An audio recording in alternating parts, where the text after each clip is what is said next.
resources by owning all our debt and controlling it, manipulating it. You know, it's amazing how much Americans will accept paying. 2 million foreclosures a year, massive stealing by Corzine, by Goldman. You saw the fraud in Greece. People in Greece are burning down buildings, but, you know, Americans are shrugging their shoulders. You know, it's amazing the amount of punishment the American people will take. So I think that there's quite a while yet before, because there's a lot of money still to steal out of the, you know, a lot of gold to sure, there is. But I mean, Greg, you live here, I live here, but you go all over the world more than probably anybody I know. I'm seeing the oxygen leave the room. I mean, I'm seeing family, everybody I know, even people that have been upper middle class, well-to-do. I mean, there's money problems. Stuff costs a lot more, and we've been somewhat isolated from the rest of the world, but it's going to accelerate. Even Forbes is saying we're probably going to see 30+% inflation in just the next year. And I think it's the old story of the sleeping giant. But that's even scarier, because it's going to get so much worse before they finally wake up. And then you've got Obama signing the NDAA, the Republicans supporting it. They're admittedly training the military for urban warfare and domestic unrest. I mean, it's pretty scary.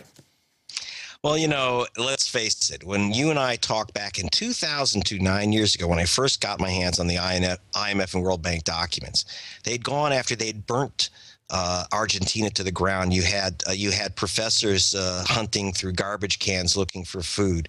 Brazil had basically become a financial colony, and they were squeezing it dry. Ecuador had lost all its oil and was basically, you know, a duchy of Chevron.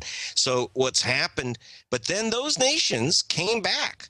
People went into the streets in those nations. They said that, you know, Occidental Petroleum, Al Gore's little operation, got tossed out of Ecuador.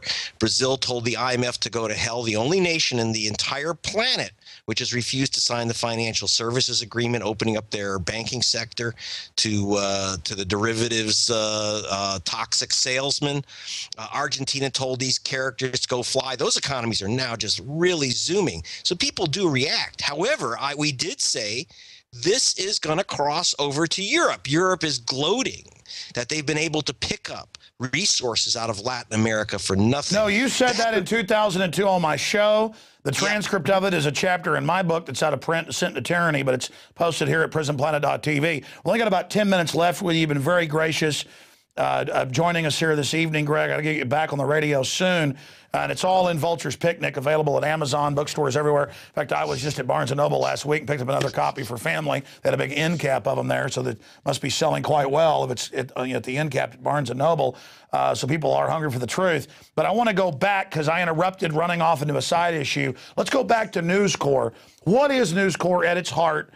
Because you were the first I've ever seen saying all this. I'm like, really, Greg? It's kind of a creepy group, influence peddling, spying on people, telling Downing Street what to do. Now it's all come out, hiring police, spying on people, everything you said. And it's actually in your book. Funny, it came out or was being written right as this broke, you know, how they were saying you were full of it earlier. But now it's come out. I mean, who are they really? And then you were getting off into CNN. The fact that this isn't just, News Corps now. You bet. It's the whole crew. But like I say, I went in wearing a wire, using a false front operation for the Observer, and then later BBC joined in, where we did secret recording of Murdoch's lobbyists. And they laid the whole thing out. They don't see themselves as a media company. They see themselves as a political information organization. In other words, to make their money. Media, like, you can't just make money by opening a radio or TV station or a web outlet. You know how difficult that is if you really have to compete on the merits. This is all about buying and selling spectrum, buying and selling control of airwaves. And so for Murdoch, for News Corps, everything is about their political connection, their ability to lock things up and lock others out. And so the lobbyists were explaining that basically they are the conduit for a business elite, and secondarily the political elite, so that they're not so much for or against a particular candidate. And you notice that Murdoch will switch back and forth on who he backs. Sure, he's influence peddling. So, you know, it's basically up for the highest bidder. What does he want. Very concerned about getting the China and Southeast Asia market right now, and they need the political help of the European governments and the U.S. government. So that's Murdoch and News Corp. Then you have at the same time, you have Time Warner, CNN, and what Piers Morgan was one of the people. When I went undercover, the first thing that they had to do was discredit me.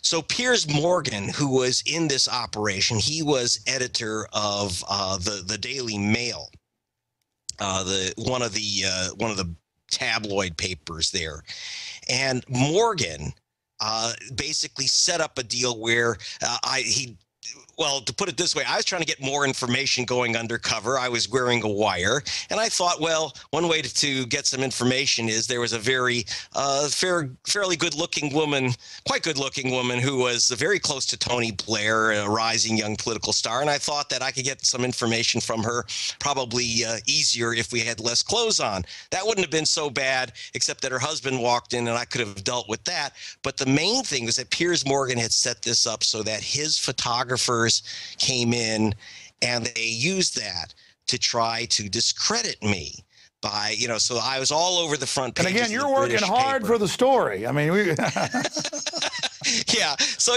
okay. But by the way, I got the story. And that's what they didn't like. And the story, by the way, involved Enron. It involved the big power company, Southern Company of the U.S. It involved these huge power companies that were basically buying up influence. And News Corp. In News Corp, Entergy, which is very, very close to the Clintons. Okay, so there's Bill Clinton, Hillary Clinton, and Entergy Corporation. There was Enron, which is the Bushes. There was News Corp. I was getting this information and how Tony Blair was selling out his government. And of course, I'm getting the information about the U.S. government because it involves the Clintons and Entergy. This Little Rock company, by the way, a tiny company from Little Rock, was given ownership of London Electricity, if you can imagine this gigantic operation. Then they flip it to the French, to Électricité de France, after holding it a couple months and make $2 billion, right? So $2 billion is made out of thin air, really close friends of the Clintons, right? This is how it all works. So I'm getting this information, and yeah, okay, so my zipper was down, so they caught me with my pants off. Yeah, okay. But you know what? They can discredit me, but they couldn't discredit the evidence. And it is to the great, great thanks to The Guardian and BBC that they didn't care, that they didn't care whether my pants are up or down. The important thing is that the information I had was rock solid. Yeah, what matters is that was the story. What matters is that it was true what you were saying, and it's certainly all been borne out. Now, I tell you, this is incredible information, Greg. I'm going to air part of this on the radio tomorrow. In fact, the last 15 minutes has, I think, been some of the best TV/radio we've ever done. Just amazing information. That's the kind of stuff that people will find in this book, Vulture's Picnic, and they certainly are vultures. Shifting gears now to the last question. We see Hillary saying it's a new peace war. We need to invade Syria with peacekeepers, peace bombs for Libya. I'm no fan of Gaddafi. I'm no fan of Assad. I'm no fan of Mubarak. But they're replacing them with Muslim Brotherhood. They're torturing the ambassador to France. They're killing thousands of black people. They're lining folks up and shooting them. The real humanitarian disaster has now happened. AFRICON is admitting they're invading Africa through there. I want to get your perspective, but this is what I've seen. And now we're being lectured, and I'm seeing the CIA operative, Anderson Cooper, with this young guy up there one night going, they are killing us 40,000 today. Next day, he's got a perfect English accent. Their actor is so bad, on these shows, he can't even get that straight. So the whole thing is obviously a baby thrown out of the incubator story. And again, not a fan of Assad, but they admit Al-Qaeda is the main group in Libya. They're shipping Al-Qaeda into Syria. I thought I had to let the TSA stick their hands down my pants and my wife's pants because Al-Qaeda was going to get me and was hiding under every table. But now Al-Qaeda, I'm being told, are some good people. So I'm confused. What's going on here? Would you believe it? It's about the oil. And what's happening, Syria doesn't have oil per se, but this is about control by Saudi Arabia over a Shia land. The Syria and Assad is an Alawite, which is a sect which is split off from the Shia, which are absolutely hated and despised by the Saudis. So he's a minority of the most hated group by the Wahhabists.